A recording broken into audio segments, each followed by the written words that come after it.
Tinapay mula sa langit. A daily morning devotion with CRC Family.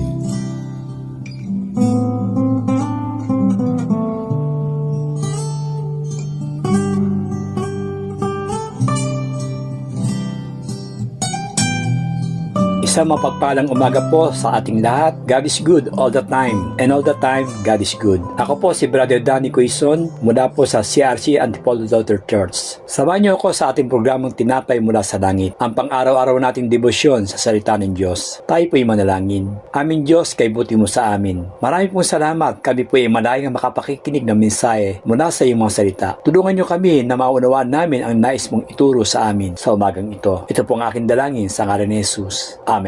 Ang pagbuburahin natin sa umagang ito ay tungkol sa buhay ng Israel sa panahon na kapanganakan ni Samson. Ang ating teksto ay mababasa natin sa Book of Judges 13:1. Muling gumawa ng kasamaan sa paningin ni Yahweh ang mga Israelita, kaya sila ipinilalim sa mga Pilisteo sa loob ng 40 taon. Malalaman natin sa tekstong ito ang kalagayan ng Israel. Sila ay nakagawa ng kasamaan sa harapan ng Diyos. Sa kabila ng nagawa nilang pagkakasala, makikita natin ang katapatan ng Diyos sa kanila. Sa kabila ng katigasan ng kanilang puso. Hindi itong unang pagkakataon nagkasala ang Israel ay nasa kalalagay ng kasalanan. Sa Aklat ng Hukom, paulit-ulit ang pagkakasala nilang nagagawa. Kaya hinahayaan ng Diyos na ang mga kaaway nila ay makapalaig sa kanila. Marain ang bayan. Kapag dumaing sila, nagpapadala ang Diyos ng hukom o tagapagligtas. Ipinapakita lang nito na madaling makalimot ang tao sa Diyos. Sa kabila ng kanyang katapatan sa kanila, kapag ang tao ay lumalayo sa Diyos, dito pumapasok ang kasalanan. Ang kasalanan ay may kaparusahan. Kapag ang tao ay lumalayo sa Diyos, nawawala sa direksyon ng kanyang buhay at kapayapaan. At maging ang pagkapala ay nahadlangan. Ang sabi pa sa teksto, dahil muli silang gumawa ng kasamaan, kaya ipinailalim sila sa pananakop sa mga Pilisteo sa loob ng 40 taon. Ang Pilisteo ay magpit at malupit na kaaway ng Israel. Sa loob ng 40 taon, nawalan ng kalayaan ng Israel. Nabuhay sila sa takot at naging mahina ang kanilang espiritual na kalalagayan. Ito ang bunga ng kanilang pagsuway sa Diyos. Ang pagsuway ay nagdadala ng pagkaalipin. Ang kasalanan ay hindi kailanman nagbibigay ng tunay na kalayaan, kaya ang bayan ng Diyos ay nagiging mahina kapag hiwalay sa Kanya. Maraming tao sa ngayon ang alipin ng kasalanan sa makamundong pamumuhay, masamang mga gawain, mga bisyo, may galit sa puso, at walang takot sa Diyos. Ngunit ang Diyos ay may mabuting plano para sa kaligtasan ng tao. Sa kabila ng kasamaan ng Israel, naghanda ang Diyos na isang tagapagligtas. Walang ang iba kundi si Samson. Bago pa man ipanganak si Samson, ay may plano ng Diyos. May layunin para sa kanyang buhay. Ang Diyos ay kumikilos kahit hindi ito nakikita ng tao. Kapag tila madilim ang sitwasyon ng buhay,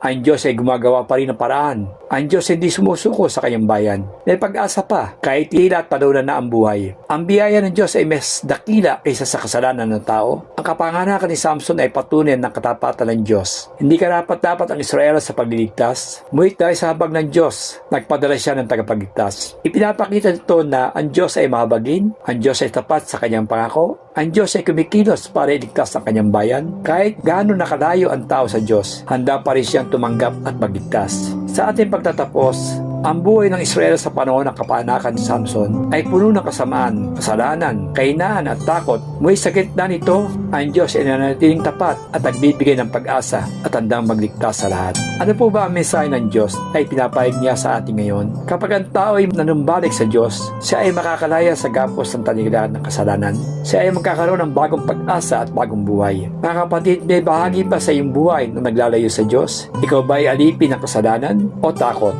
Handa ka bang bumalik sa Panginoon ngayon? Sabi sa Malakias 3:7, manumbalik kayo sa akin at ako'y manunumbalik sa iyo. Tandaan natin, ang Diyos na nagligtas sa Israel ay siya rin Diyos na handang magligtas sa atin ngayon. Tayo po'y manalangin. Aming Diyos, kayo po ang nakakakita, nakakabatid ng kalalagayan ng aming mga buhay at pamumuhay.